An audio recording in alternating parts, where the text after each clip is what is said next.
Head avaliku sektori arendus- ja finantseksperdid, head tegevuspõhise eelarve elluviijad, head partnerid ja külalised.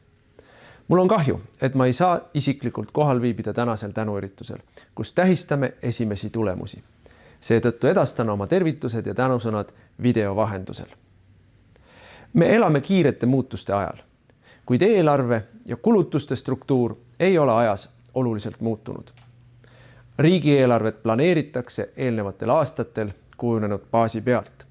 Harjumusi on raske murda, kuid me peame olema võimekamad ning suutma näha ka kaugemale tulevikku. Riigi uute arenduste toetamiseks ja innovatsiooni võimandamiseks peame kasutama ressursse võimalikult efektiivselt. Peame oskama seada prioriteete, et saaksime vahendeid ümber suunata tuleviku vajadustest lähtudes. Kuid samas ei tohi me kogu tähelepanu suunata vaid planeerimisele. Me peame teadma, kuhu raha läheb. Me peame jälgima, kas see raha tõi soovitud tulemuse. Meie ühine soov on, et iga Eesti inimene ja ettevõtja tunneks ennast Eesti riigis hästi.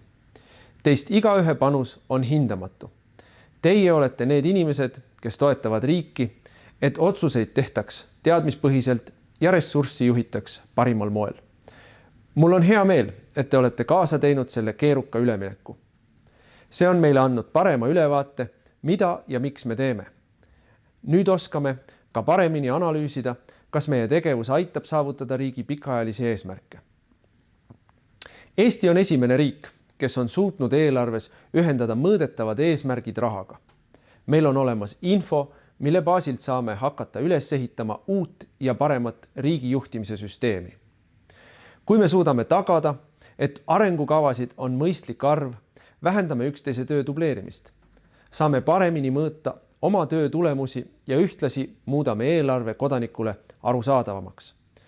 Kui see kõik aitab riigil toimida tõhusamalt, võime öelda, et oleme oma tööga hästi hakkama saanud. Head inimesed, kes te olete tänase riigi mootoriks. Ma tänan ja tunnustan teid tehtud töö eest. Palun lubage minu poolt üle anda tänukirjad. Ma soovin teile head tuju ning toredat peo jätku.